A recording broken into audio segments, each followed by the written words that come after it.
I never thought my 35th birthday would be the day my family would kick me to the curb. After years of supporting them through my father's alcoholic episodes and my mother's enabling behavior, I found myself sleeping in my pickup truck with nothing but a garbage bag of clothes. Yet 2 years later, I owned a beautiful historic home I had renovated with my own hands.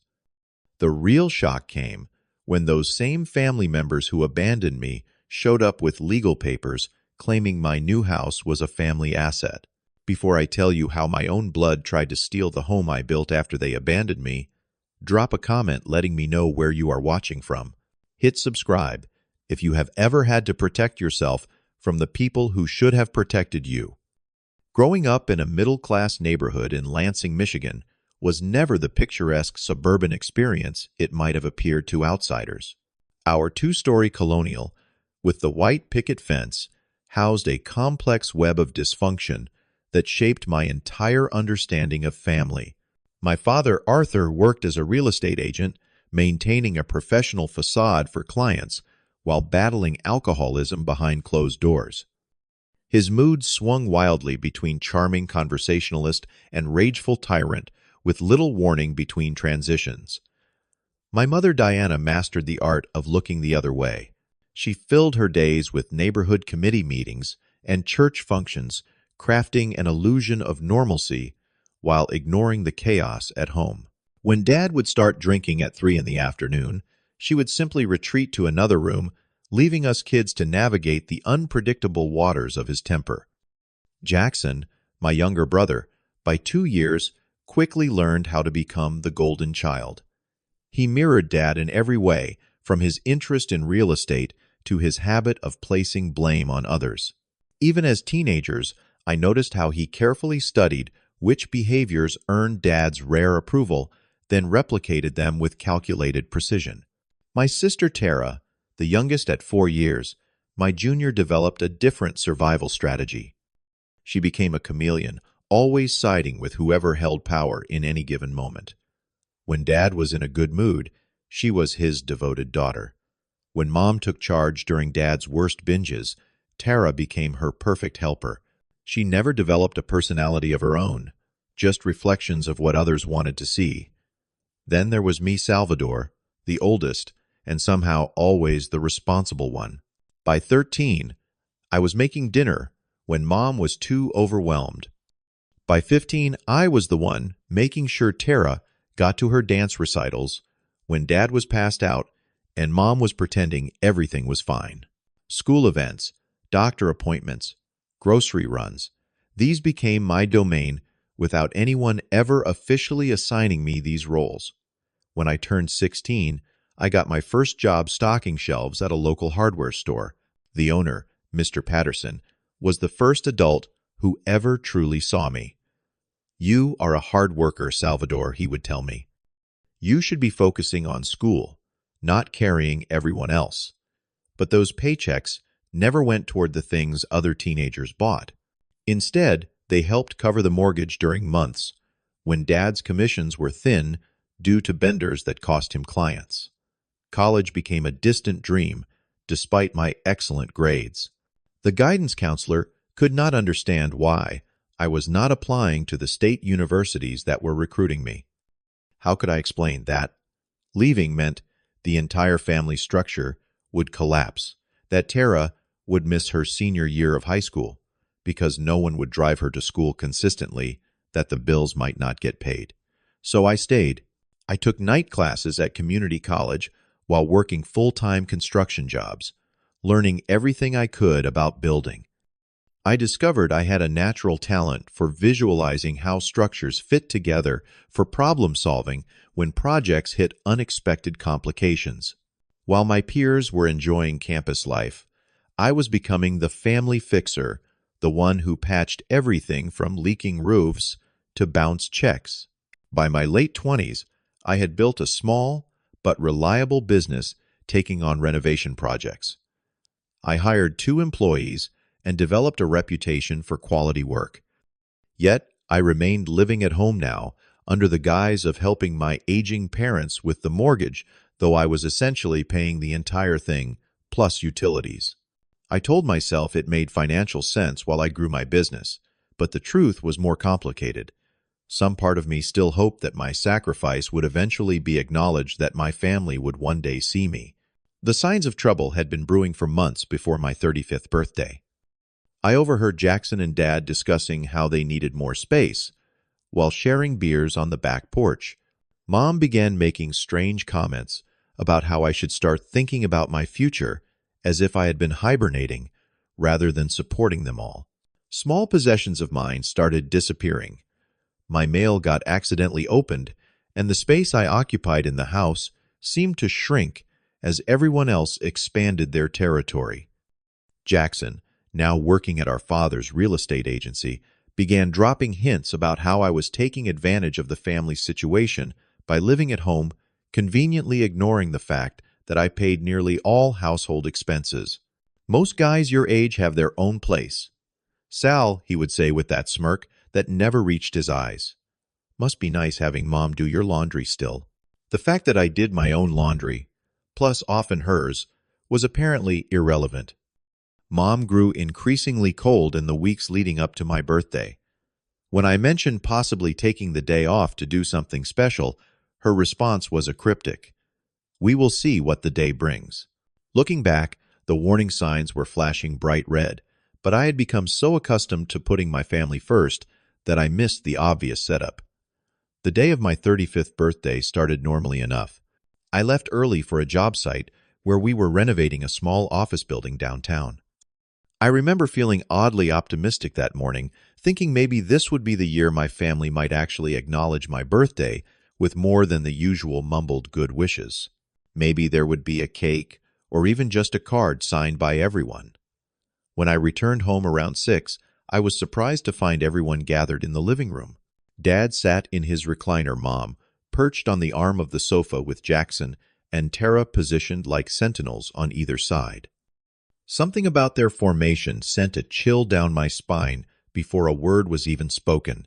"Salvador." My father began using my full name instead of Sal, a clear sign. "This was not a celebration. We need to talk about your situation here." I stood in the entryway, still holding my lunch cooler and thermos coat half off one shoulder. "My situation. We need you out by the end of the week," he continued, his voice eerily calm. "We have decided it is time this house became a family space again." The words hit like physical blows. Family space. What had it been all these years? I had kept it running, kept the lights on, the mortgage paid. "You have been a burden long enough." Mom added her voice, carrying that martyr tone she perfected over decades. "We have been more than generous letting you stay into your 30s. Jackson stepped forward, then extending a black garbage bag toward me with that same smirk. "Figured you could use this to pack. Do not worry about the furniture in your room. We will be converting it to Dad's new home office next week." I looked toward Tara, hoping for some sign of discomfort or sympathy, but she refused to make eye contact, suddenly fascinated by the pattern on the carpet. Today I finally managed to ask, "You are doing this on my birthday?" A flicker of something, perhaps shame, perhaps just annoyance, crossed my mother's face before she composed herself. "We thought it would be easier for you to remember the date this way." And in that moment, the truth crystallized with perfect painful clarity. They had chosen my birthday, deliberately turning what should have been a day of celebration into one of rejection. The timing was not coincidental.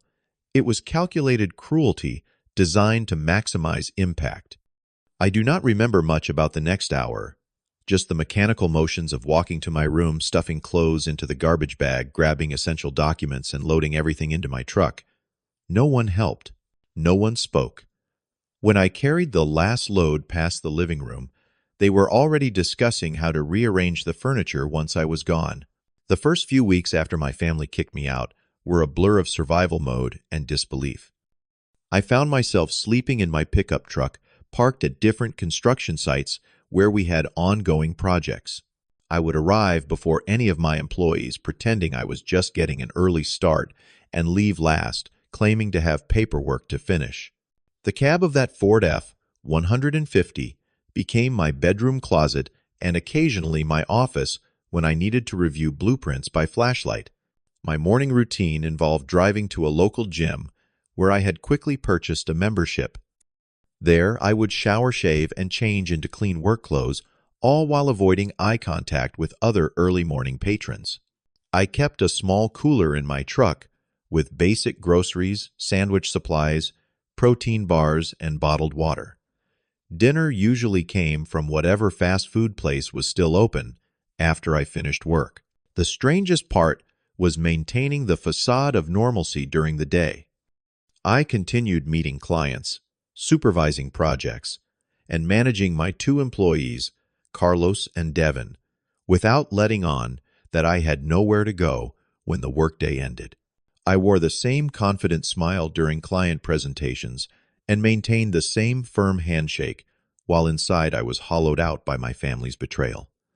One night, about 3 weeks after the eviction, I broke down. I had just landed a significant commercial renovation contract that afternoon, the kind of job that would have made my business more secure than ever.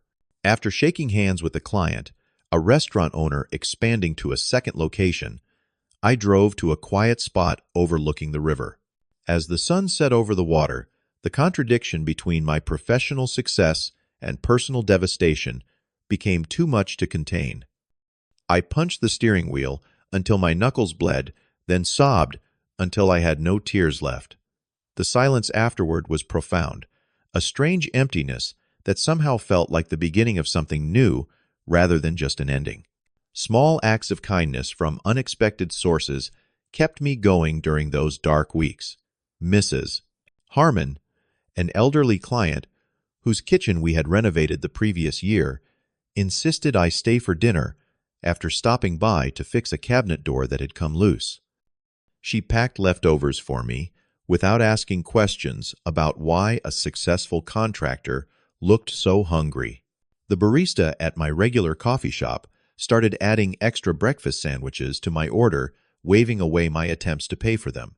My situation began to change when I met Marcus, a property manager who overheard me talking on the phone at a local diner. I was trying to line up a temporary room at an extended stay hotel, balking at the prices. Marcus introduced himself and mentioned he had a vacant apartment in a building where the previous tenant had left it in rough shape. "I need someone to renovate it before I can rent it again," he explained. "What would you say to a barter arrangement? You fix it up to rental standards, and you can stay there rent-free while you work on it. After that, significantly reduced rent for 6 months. That arrangement gave me my first stable housing since the birthday eviction." The apartment was indeed in rough shape. Water damage in the bathroom, cracked tiles in the kitchen carpets that needed replacing throughout. But I had never been so grateful for a project in my life. I worked on it during evenings and weekends, treating it with more care than I would a paying client's job. The first night I slept on an air mattress in that half-renovated apartment was the best sleep I had gotten in a month. The simple security of 4 walls and a locked door represented a foundation I could build upon. I kept expecting a call or text from someone in my family, if not to apologize, then at least to check if I was alive. Nothing came. It was as if 35 years of existence in their lives had been erased in a single day. With stable housing secured, I threw myself into expanding my business with a focus and determination I had never before possessed. Grief became productivity. Pain transformed into drive. Without family obligations draining my finances and energy, I found I could bid on larger commercial contracts. Within 2 months, I hired 2 more employees to keep up with demand. By 6 months post-eviction, I had a crew of 6 and a reputation for delivering projects on time and under budget. 10 months after being kicked out, I opened a small office space near downtown. It was nothing fancy, just a converted storefront with a reception area, my office, and a conference room for client meetings. But it represented something profound. I was building something entirely my own, something no one could take from me on a whim. The isolation during this period forced me to look inward in ways I had always avoided. At the recommendation of Marcus, who had become a friend, I started seeing a therapist who specialized in family trauma. Dr. Winters helped me recognize patterns I had never noticed: how I defined my worth through sacrifice, how I kept hoping for validation from people incapable of providing it, how my role as the family fixer had prevented me from building my own life. Salvador, she said during one particularly difficult session, have you considered that your family did you a favor by forcing you out, not in their intention, which was clearly selfish, but in the result? I resisted this idea vigorously at first. How could betrayal and homelessness be a favor? But gradually, I began to see her point. Free from the gravitational pull of my family's dysfunction, I was finally establishing my own orbit. During this period of personal growth, I reconnected with an old friend from high school. Thomas had moved back to Lansing after a divorce and reached out after seeing my business featured in a local newspaper. Unlike most of my previous friendships, which had always taken a back seat to family obligations, this reconnection blossomed into a genuine bond. Thomas never asked why I did not mention my family. He simply accepted the boundaries I established and became a steady presence in my new life. After about a year of focusing entirely on work and healing, I reluctantly agreed to a dinner date with Elaine, an interior designer I had collaborated with on several projects. The relationship lasted only a few months. I was still too raw, too uncertain of my ability to trust, but it represented an important step in rebuilding a complete life. I also discovered interests and hobbies my family had always subtly discouraged. I joined a local hiking group that explored Michigan's trails every other weekend. I took cooking classes at the community center, finding unexpected joy in creating meals just for my own enjoyment rather than out of obligation. I started reading fiction again, something my father had always dismissed as wasting time on made-up stories. The biggest turning point came 14 months after my eviction, when a real estate contact told me about a foreclosed property coming to auction. The house was a 1,920 craftsman bungalow in a historic neighborhood that had fallen into disrepair after the previous owner, an elderly man with no family, had passed away. The bank holding the mortgage was eager to offload it quickly. When I first toured the property, I saw beyond the peeling paint and sagging porch to the bones of something beautiful. The hand-carved woodwork throughout the leaded glass windows, the built-in bookshelves flanking the brick fireplace, all spoke of craftsmanship rarely seen in modern construction. Despite the neglect, the house had good structural integrity, which my experienced eye could immediately assess. Using the savings I had accumulated and leveraging my business success, I secured financing and successfully bid on the property. The moment I received the keys, something shifted inside me. This neglected house, abandoned and in need of care, resonated with me in ways I could not immediately articulate. Perhaps Dr. Winters was right when she later suggested I saw myself in its beautiful bones and untapped potential. The renovation became both a showcase project for my business and a personal healing journey. I documented the transformation on social media, attracting attention from local press as the neighborhood eyesore gradually became a restored landmark. Each replaced floorboard, each repaired window, each carefully matched paint color represented a step in reclaiming not just the house, but my sense of self-worth. Community recognition followed as neighbors stopped by to express gratitude for the restoration work. The local historical society asked to feature the house in their annual tour once completed. What had begun as a personal project evolved into something that connected me to a community in ways my years of family sacrifice never had. After nearly 15 months of silence from my family, the text from Tara came on a Wednesday afternoon while I was supervising a commercial job downtown. "Can we meet for coffee? Just you and me. I miss you." The message hit me with unexpected force, leaving me standing motionless in the middle of a half-finished office space, staring at my phone. Thomas advised against meeting her when I called him that evening. They ignored you for over a year, man. Why now? But curiosity and some lingering hope for reconciliation led me to agree to meet at a cafe halfway between my new home and our parents' house. Tara arrived 15 minutes late, looking both familiar and strange to me. She had changed her hair color and style, but her nervous habit of twisting her rings remained the same. Her apology seemed genuinely emotional, with tears welling in her eyes as she described missing me at family gatherings. "It was wrong what they did to you," she said, stirring her latte absently. "I should have said something that day." I wanted to believe her, but something felt off about the interaction, especially when her questions began shifting toward my current situation. "So the business is doing well. I saw your website. You have like 10 employees now. That is amazing growth in just a year." Her tone was casual, but her attention unusually focused. "And someone said, you bought a house in the historic district. Those places sell for a fortune when they are fixed up." I kept my answers vague, sharing only information that would be publicly available.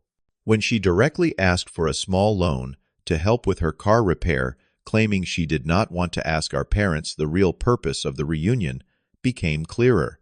I politely declined, citing business reinvestment needs, and watched her expression flicker between disappointment and calculation.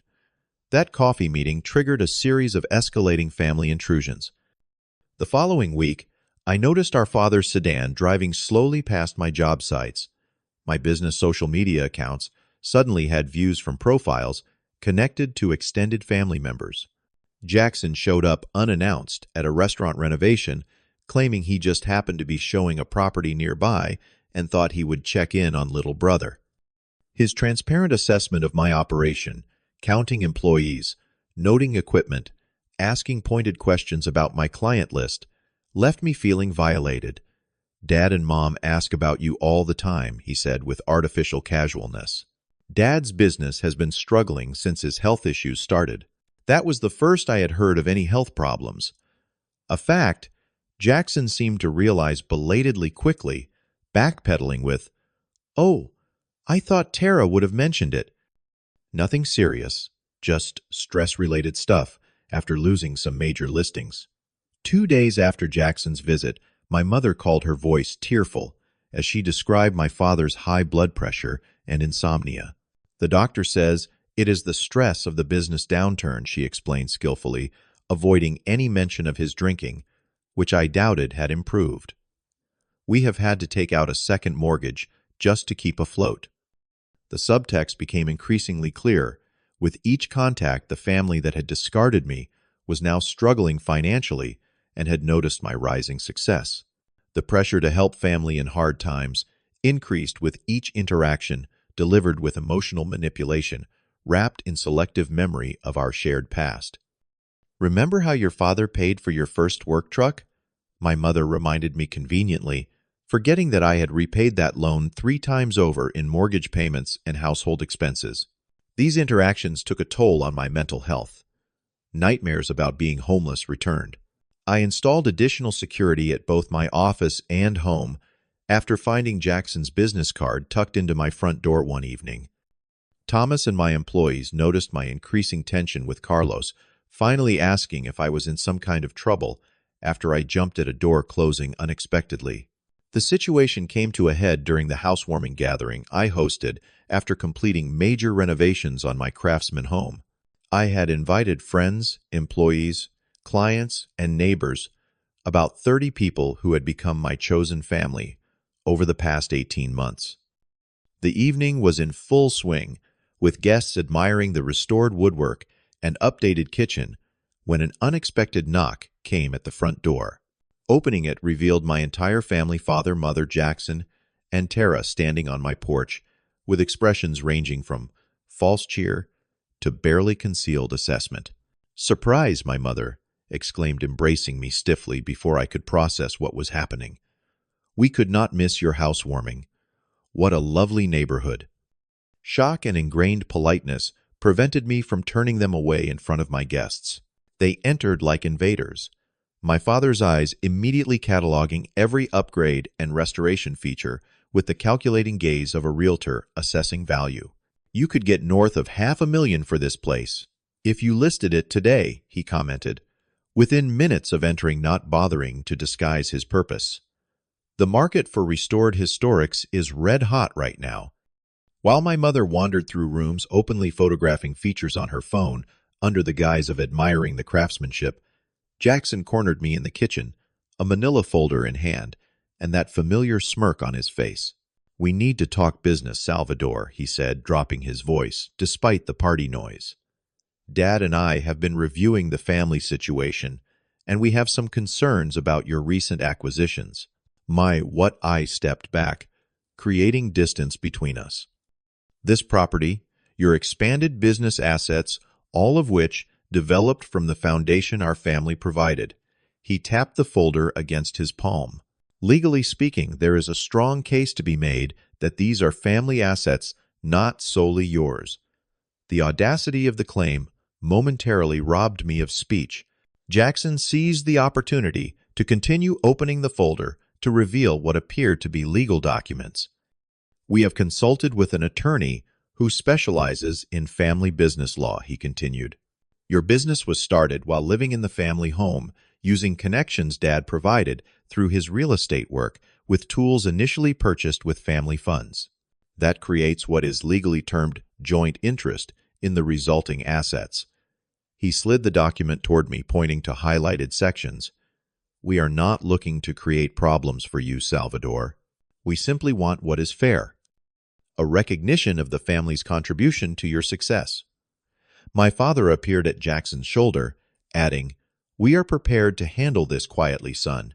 A transfer of 20% interest in your business and co-ownership documentation for this house would satisfy the legal requirements. Otherwise, we will be forced to pursue more formal channels. Nobody wants a lawsuit against their own blood, right?" The shock of their ambush turned to cold anger as I realized the full scope of their betrayal.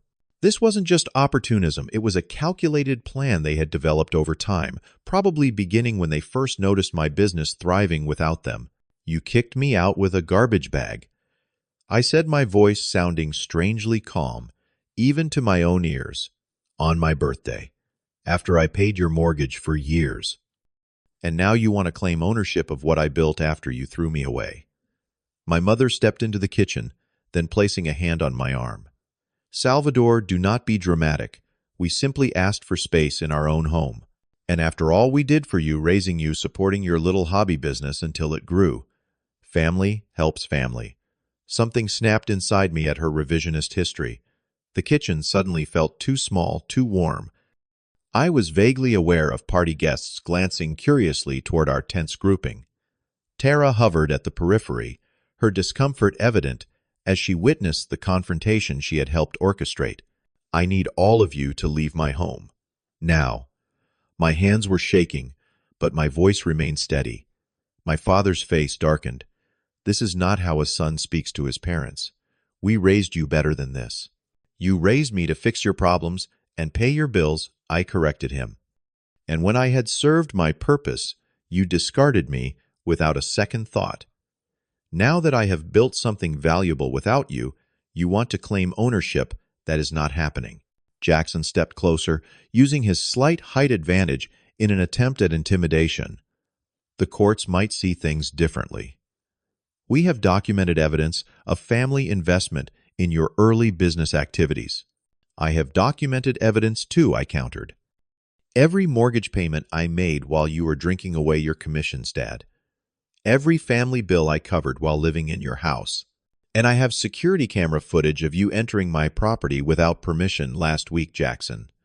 My mother's manipulative tears appeared on cue. "After all we did for you," she whispered, "this is how you repay family loyalty." The absurdity of her statement might have made me laugh if the situation were not so painful. Instead, I felt a clarity I had never experienced in their presence before. For the first time, I saw their manipulation without the filter of obligation or hope for approval. More importantly, I realized I no longer feared their disapproval. "Security will escort you out," I stated, nodding to Thomas, who had noticed the confrontation, and brought over Marcus, who happened to work security at his apartment buildings when not managing properties. If you return to my property uninvited, I will file for a restraining order. As Marcus and Thomas moved to flank my family, guiding them toward the door, my father's face contorted with rage. You will regret this, Salvador. Nobody turns their back on family without consequences. You taught me exactly what family means when you kicked me out with nothing, I replied. I am simply applying the lesson. As the door closed behind them, I became aware of the party guests watching with concern. Rather than feeling embarrassed, I felt oddly liberated. For the first time, people had witnessed how my family actually treated me, removing any obligation to maintain the fiction of normal family relations. The morning after my family crashed my housewarming party, I contacted Amanda Reeves, an attorney who had handled contracts for my business. When I explained the situation, her initial disbelief quickly turned to strategic planning. This is blatantly frivolous, she assured me, after reviewing the documents Jackson had presented. But frivolous does not mean harmless. We need to take this seriously. A search of county records confirmed my suspicions. My father had already filed preliminary paperwork claiming family business interest in my construction company. The legal theory they were attempting to use typically applied to established family businesses with multiple contributing members, not to my situation where I had built everything independently despite my family, not because of them. We need documentation of your independent business development, Amanda advised, and evidence of the circumstances surrounding your departure from your parents' home. The next 2 weeks became an exercise in constructing a paper trail that reflected reality. I gathered bank statements showing my mortgage contributions to my parents' home. I collected testimonials from early clients, confirming they had hired me based on reputation and quality, not through my father's connections. Carlos and Devin, my original employees, provided sworn statements about the company's growth trajectory and the absence of any family involvement in daily operations. The most difficult evidence to compile related to the birthday eviction. I had been too shocked that day to document anything, but I did have text messages from the following weeks showing my request to retrieve additional belongings being ignored or denied. Bank records showed my abrupt change in spending patterns, consistent with sudden homelessness gym membership, increased food expenses at restaurants, purchases of basic necessities I had previously owned. While building my defense, I also took personal protection measures.